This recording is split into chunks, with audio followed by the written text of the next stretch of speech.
Good afternoon. My name is Maria Noasi, and I'm the Director of Marketing at Cognito. And I'm delighted to welcome you to today's webinar on the new Arizona suicide prevention legislation that goes into effect this upcoming school year. Thank you for joining us. Before we begin today's presentation, I would like to go over a few housekeeping items. First, the presentation will be recorded. A copy of the presentation will be sent to you within the next 24 hours, so do not worry about taking any notes. Next, as an attendee, you are in listen-only mode. However, please use the question box in the GoToWebinar interface to submit your questions. We've dedicated time at the end where our presenters will answer as many questions as possible, so please make sure to use that. Finally, for those of you who are on social media, please connect with us via Twitter using the Cognito handle or the hashtag CognitoWebinars.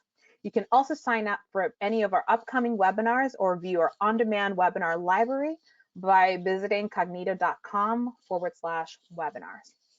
So we know that with everything that is going on in today's world due to the COVID-19 pandemic, the next school year, and in particular, this training mandate may not be top of mind for many of you.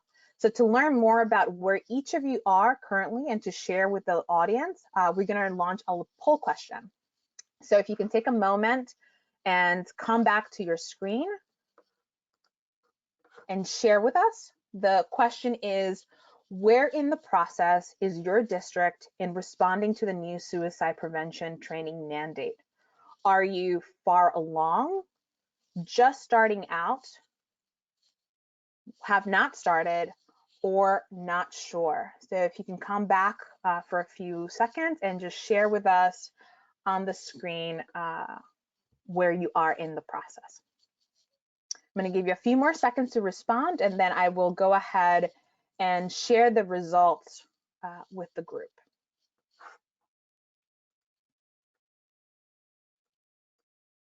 Great, so it looks like the majority of you, 56%, have not started.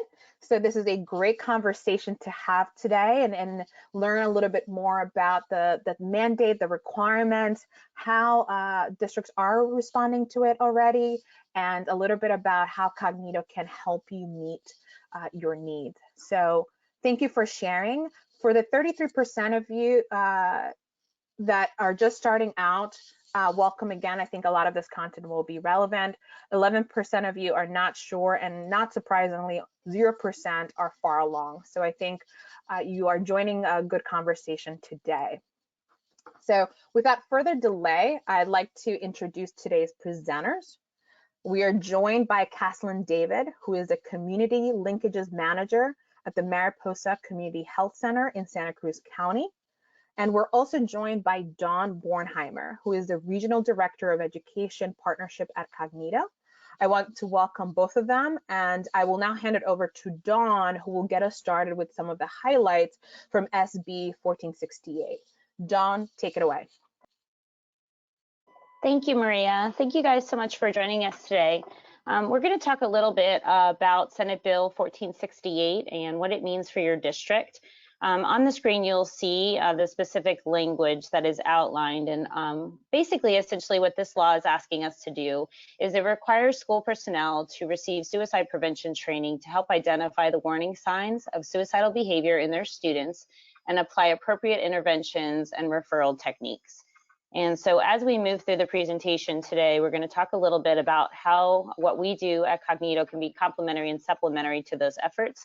And evidence-based training is called out during the explanation that has been put forth by the state of Arizona. And so we want to make sure that you are anchored in and understand how evidence-based training is key to meeting this mandate, and then also what we can do to help support you in your expectations and requirements of the training, to include recording usage and tracking that information at the district level.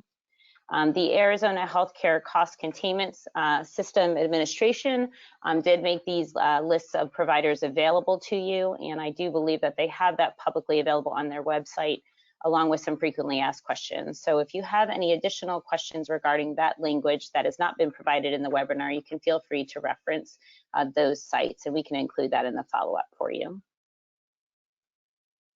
Next slide. So I'm going to turn it over to Kathleen David. She is a Cognito partner, and we've worked with her for a few years now. And I'd love to have her share with you a little bit about her work that she does in Arizona in Santa Cruz County, and then also just share a little bit about her understanding of the mandate and how she is prepared to support at the community level. Thanks, Dawn. I'm here today to talk about the work of the Santa Cruz County Adolescent Wellness Network. We are a group of education, healthcare, behavioral health, and community-based providers who work on goals of capacity building for youth-serving organizations and professionals, and developing a better integrated system of care for youth. My messages today are that there are partners in your community who are ready and willing to help you, and I also want to describe our journey of using Cognito. And overall, both of those, I just want to say that none of this is rocket science. This is all stuff that we can do during our busy day-to-day work lives. So when I started out in this position about 8 years ago, my dad doesn't believe in horoscopes, but he sent me mine for that day because it said you will be a liaison between people who otherwise wouldn't communicate. And a couple of months later, I had a phone call set up between the COO of our community health center and the student services director of one of our largest school districts. They hadn't spoken before. With a few clicks, the student services director told us that 80% of her students had listed the community health center as their primary care provider, and we were off on a multi-year journey to better integration and better referrals. And so all it takes is a phone call, some MOUs, and you have the power to create that kind of system in your communities. I want to give a shout out to some resources. You have the Arizona School-Based Health Alliance. I'm a member of that. We're a small volunteer group that wants to support schools and providers who want to open either physical on-site school-based health center locations or improve the linkages and the referral systems, even if you're not physically co-located. You also have integrated systems framework or other similar models that can layer on top of your multi-tiered support systems that you have in your school district, and can create formal referral systems that your staff can use and that your communities can use to make sure less students fall through the cracks and to help out when you run into the scenarios that come up in these Cognito trainings. So make the call and set up those partnerships. We'll go to the next slide. And for the rest of my discussion, I'll be talking about some best practices and lessons. And the slides will just cycle through the satisfaction results and pre-post test self-reported confidence. So you can read those as I'm speaking and see the outcomes there. I want to talk about the capacity building. Came up very early on in my network's needs assessment process. Educators knew the importance of mental health. They knew that they couldn't teach their students if they weren't, as a school community, able to serve the whole youth. And Cognito rose up as a really good tool in that effort in our county. We are a small, rural, border, under-resourced area. We've got multiple elementary schools with no counselors, and then we have rural providers where the counselor is also the nurse and also the full-time ag teacher. So I feel your struggles in all your districts in terms of logistics and time. What it took for us was finding champions to get that buy-in and get over that hump of training burnout. Half my family are educators. Sometimes now working from home, my husband is 5 feet away sharing a meme on Facebook about how long school staff meetings are, and I'm simultaneously reaching out to school districts and asking them for 10 minutes of their staff meeting time.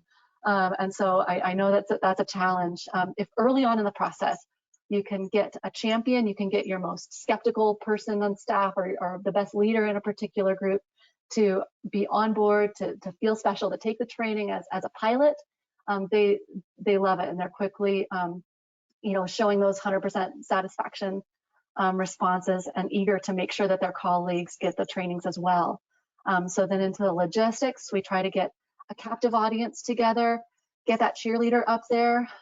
This is where the Cognito staff come in handy because they can help locate stories or examples of successes of the Cognito programs, and you can share those to get buy-in and get the staff's interest up. And then we try to demonstrate the training so they can see that it's fun, they can see it's easy and interactive. We take the special step whenever we can of bringing in the community contacts who maybe these folks at school have never seen or known about. We'll get the front desk person from the behavioral health provider up in front so they know the other face on the other end of the phone when they're calling to make a referral. Or we'll get someone from the dental department to come talk about how to access dental services, because educators just are so aware of the dental health challenges that their students are facing, and can get their questions answered about access to those services.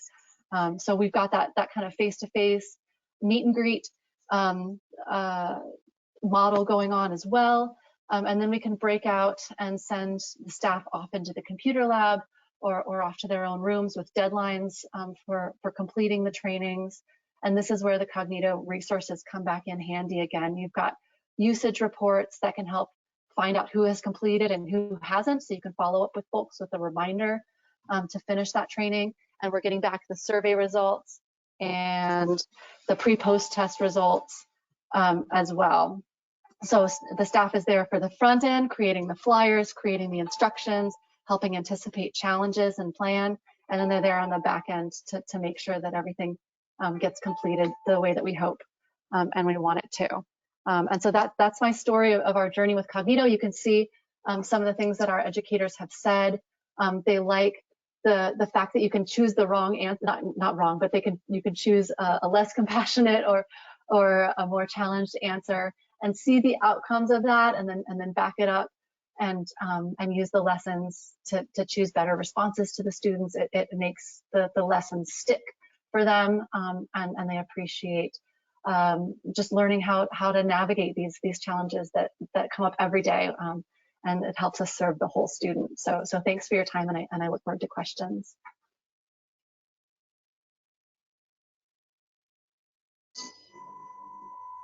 All right, thank you so much, Caslin. I really appreciate you sharing some of your experiences with our team. I am very pleased with our current project and our current relationship, and certainly look forward to continuing to help support additional schools in your area as we move forward into the next academic year. Now we're going to take a look a little bit at what we do at Cognito and just do a walkthrough of some of the information to highlight some of the things that Caslin mentioned, but perhaps to bring them to life for you. So our mission at Cognito is to combine the science of learning and the art of conversation. We power this with virtual humans, and our goal is to improve social, emotional, and physical health. We are able to do that through a robust portfolio that we have available. But I'm going to show you a little bit about the simulation and what makes that different. So when we talk about simulation, we are talking about the interactive experience engaging with emotionally responsive virtual humans. So in this case, you enter the conversation as the educator and you're interacting with a student. You have the opportunity to navigate through conversation pathways. These are created to help decrease the cognitive load that would occur if you were trying to think about what you wanted to say.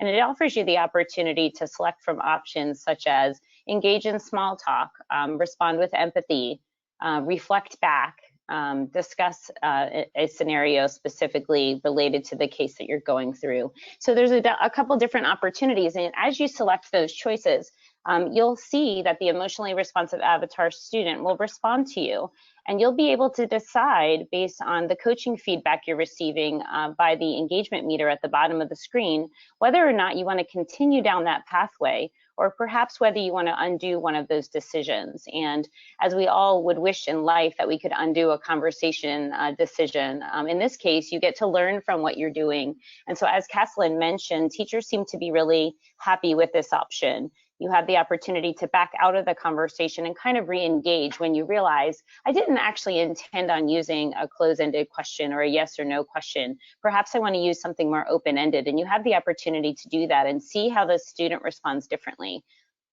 And then you receive the personalized feedback and performance summary at the end, which not only tells you a little bit more about how you engaged with the conversations, but offers you opportunities for things you could practice in real time as you start to put these conversation evidence-based tools into practice in everyday life. When we take a look at the portfolio that Cognito has available in the K-12 space, we do have mental health and suicide prevention, which is our flagship programs of the at-risk simulations. Those are the ones we're going to be highlighting today, as they are the ones that best meet the mandate. But we do have different vulnerable populations that we have worked with and that we focus on. Supporting military children is, near and dear to my heart as a military family. And the acknowledgement that those children move around quite a bit throughout their K-12 experience, and knowing that going to a new school, making new friends adds an added layer to perhaps how they are engaging with their peers. Trauma-informed practices is a hot button topic at this moment in time due to COVID-19. We're really seeing a need to be more trauma-informed at this moment and to receive students back into the communities that we serve. And so that is often something that people are engaging with now, and then taking a look at also back to school time. Bullying prevention and dealing with the loss in your community, which is listed here as suicide postvention, known as Resilient Together.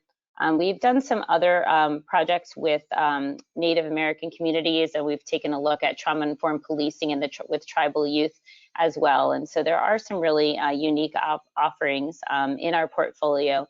But again, today we're going to focus a little bit on the at-risk simulations, and that has to do with SB 1468 specifically.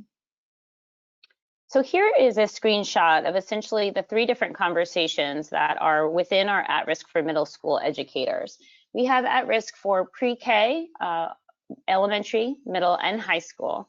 And each set of conversations is developmentally appropriate based on the students that you teach. So if you were to take a look at Cognito as a solution to meet your mandate, we would give you access to conversations that are available at each grade level and would be deployed to the appropriate building. And so that's just something to consider as you look at these conversations. These are the middle school conversations, Mariah, Jen, and Michael.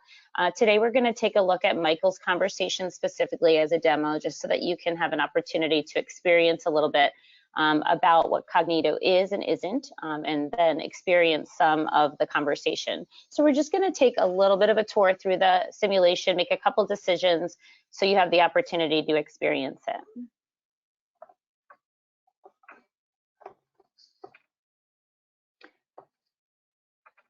So in this scenario, you're going to enter in as the teacher, and he is engaging with Michael to speak to Michael about a writing sample that he recently read in his journal that was concerning to him. So as you click on the talk button, you have the opportunity to make some choices. So we can either make small talk, discuss the journal, or immediately move to the refer. In this case, I've decided that I'm going to begin with making small talk. And we're going to select the first option.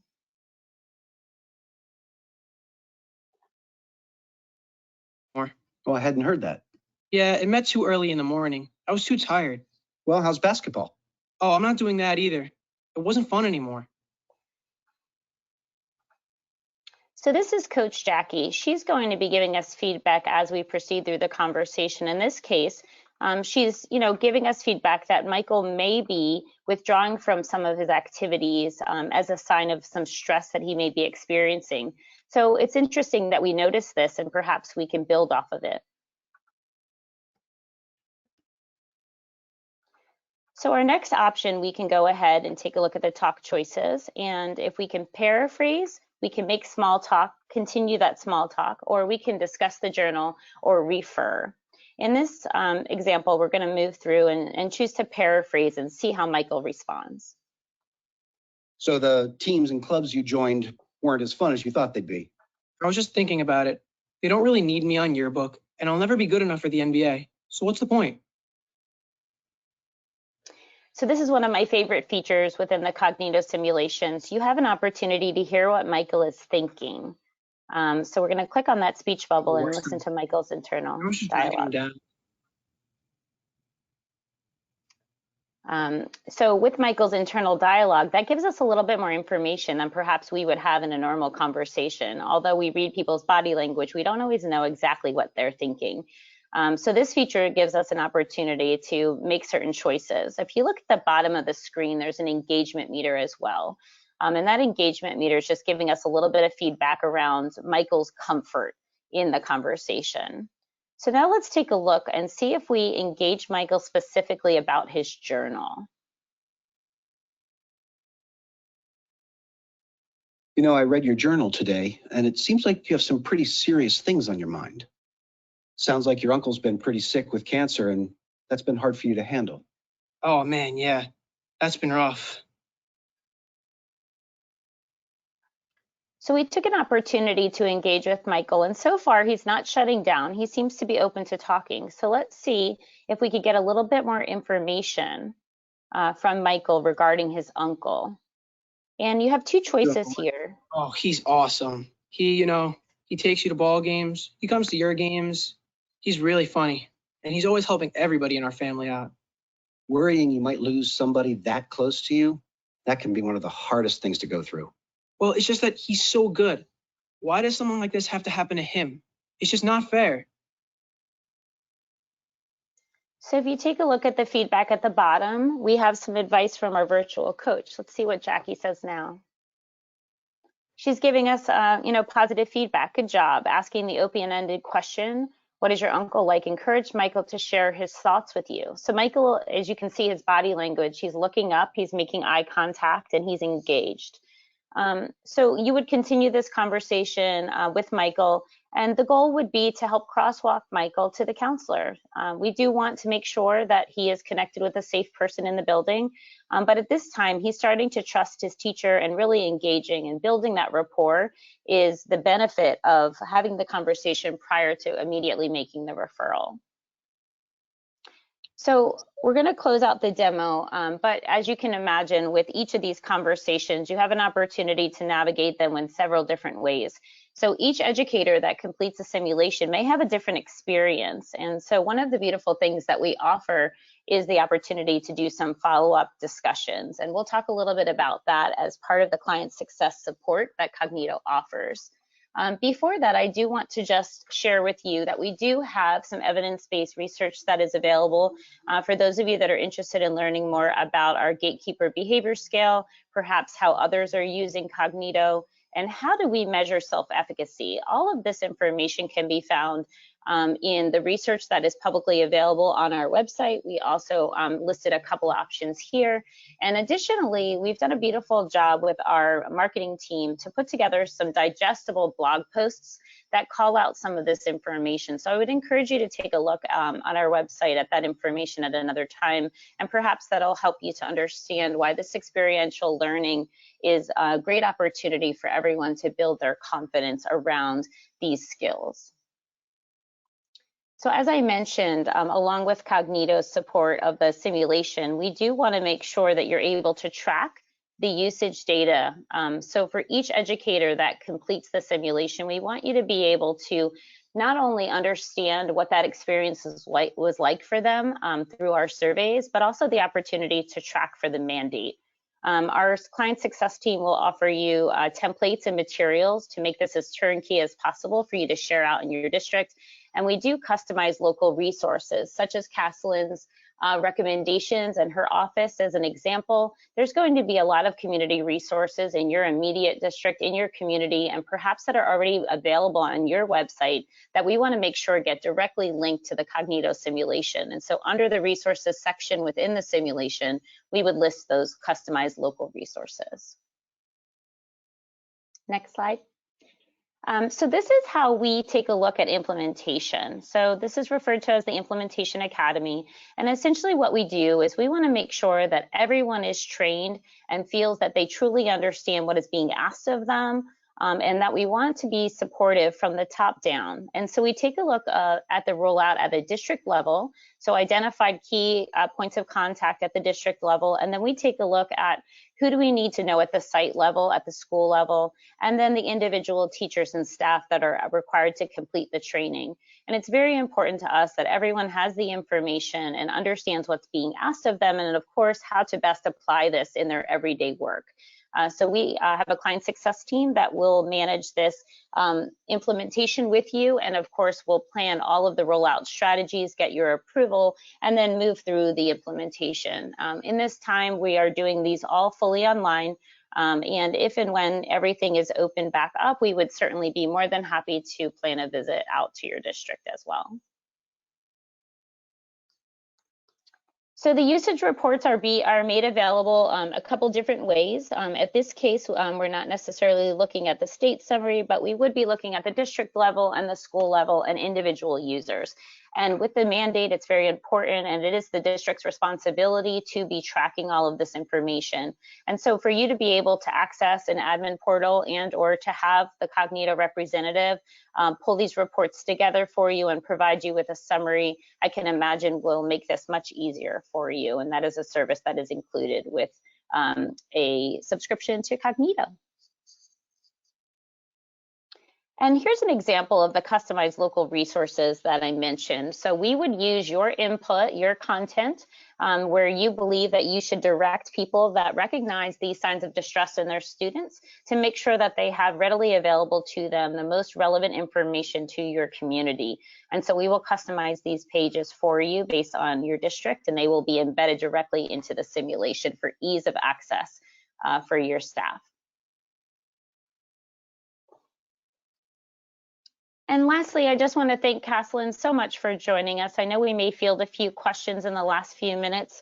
We are going to provide you guys with access to a recent on-demand webinar where we review the research findings regarding our middle school educator simulation that I just reviewed. And our website does really contain a wealth of information around all of our programs, and we'd be more than happy to answer any of those questions for you after this call, after this webinar. But I just want to thank Caslin for joining us and allow Maria to let us know if there's anybody in the chat or any questions that may have come in while we were speaking. Thank you, Dawn. Thank you, Caslin.